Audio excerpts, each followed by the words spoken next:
The Maiden and the Madman. Ikoko was a village with rich vegetation and a thick forest. One would see the umbrella without seeing the huts and the civilization that lay between its shield. The soil was very fertile and gave bountiful yields during harvest time, as well as abundant aquatic life that have more varieties than one could count. There was a very lively and beautiful maiden named Sarima in this village. Her beauty was renowned, but it was her kindness that truly set her apart.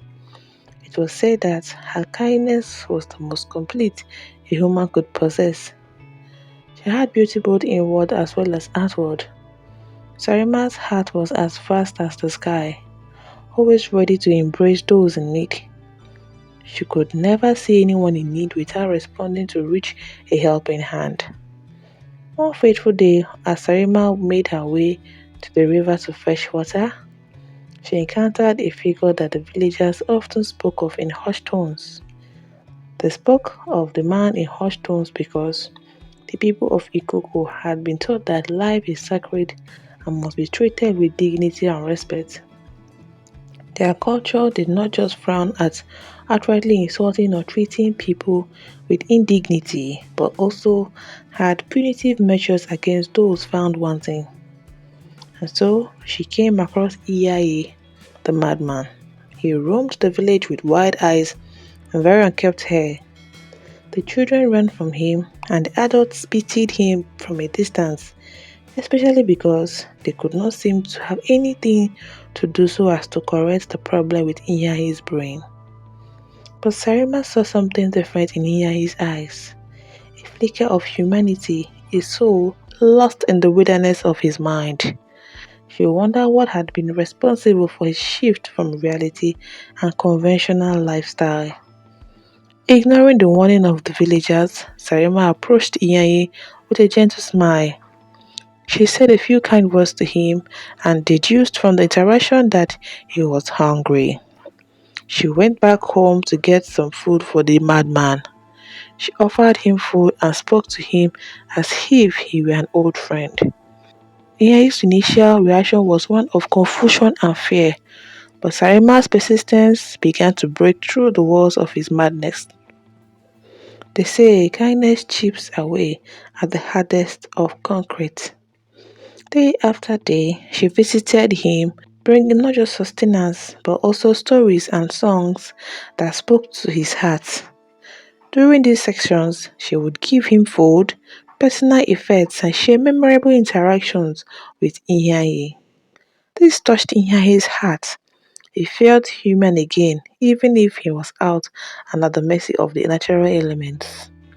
As the days turned into weeks, a bond began to form between the maiden and the madman. Inyaye, who had once been a shadow of a man, started to show glimpses of his true self. He would smile at Sarima's stories and hum along to her songs. The villagers watched in astonishment as the madman they had feared began to change. Well, the natural reaction one has to a madman is fear of harm. Then maybe concern for hygiene and spiritual links. But with Sarima's engagements with Inyaye, they had a second and different look at their prior beliefs. Sarima's love for Inyaye grew with each passing day. She saw beyond his madness to the man he could be. Like it's true, the only thing constant with human and phenomena is change.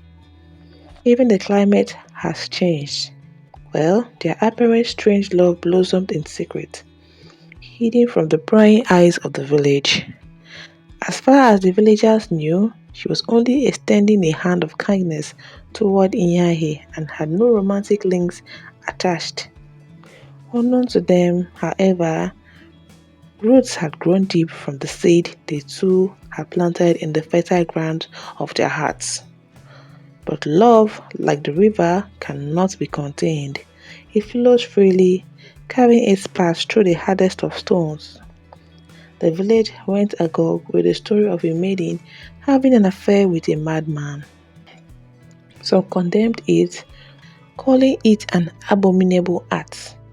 come lost of words, and some just neither here nor there. One morning, Sarima discovered she was with a child. She had got pregnant from her romantic engagements with the madman. This was very unsettling for her. In a way, she was not shocked because she knew that nature, like water, must always have its way. She had engaged in an act that must have a certain outcome. She did not really feel sad because she loved Inyaye. The news spread through the village like wildfire, and the villagers were quick to judge, as always. They accused her of being such a wayward child and without morals or principles. They shrugged at her despicable depravity. How could she get pregnant without being married? Of all pregnancy, she was pregnant for who? A madman? They urged Sarima to abandon Iyaye, to think of her future and the future of her children.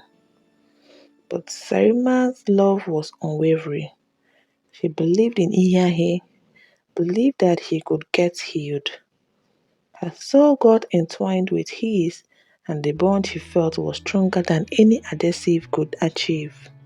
He would tell her the traitors that Iyaye was going to get healed one day, and they would live happily ever after. Determined to save the man she loved, Sarima sought the help of a wise old healer who lived in a distant village. She embarked on a journey, not minding how treacherous it was, to find an effective cure for the love of her life, the father of her child. The journey was long, but Sarima's resolve was unbreakable. The healer, a woman of great wisdom and compassion, agreed to help. She saw the love in Sarima's eyes and the potential in Inyahi's soul. The healer said, contrary to popular belief, that Inyahi got married from a cause or from a fellow villager. Inyahi had suffered a fever that was typhoid in nature. Since it was not detected and treated, its accumulation in Inyahi's system had affected his brain and resulted in him losing control of his sanity. It was purely medical. The healing process was not easy. It required patience, strength, and an unyielding belief in the power of love. Sarima and the healer worked tirelessly, using herbs, therapies, and the power of patience and assurance to reach the depth of Inyahi's mind. Slowly but surely, the madness began to reduce, revealing the man Inyahi was. As Inyahi's mind cleared, he began to remember his past, a past filled with pain and loss that had driven him to the brink of madness. How his sickness pushed him to the edge of life and made him so poor because he had emptied his pocket treating an ailment that had no definite diagnosis. But now, with Sarima by his side, he faced his demons and emerged stronger. The villagers, witnessing the transformation, began to see Inyahi in a new light. They saw the power of love and the strength of the human spirit. They learned lessons in believing in humanity and the potentials it bears. The day Inyahi fully recovered was a day of celebration. The village, once divided by fear and prejudice, became together to celebrate the love that had healed a broken man.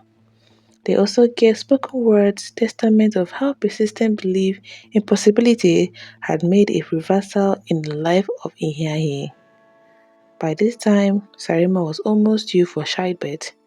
Sarima and Inyahi's child was born into a world that had learned to embrace love in all its forms.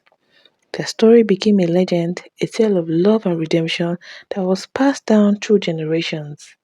The village, once wary of madness, learned to see the humanity in every soul, to strive at revealing the causes of whatever seemed like a mental imbalance.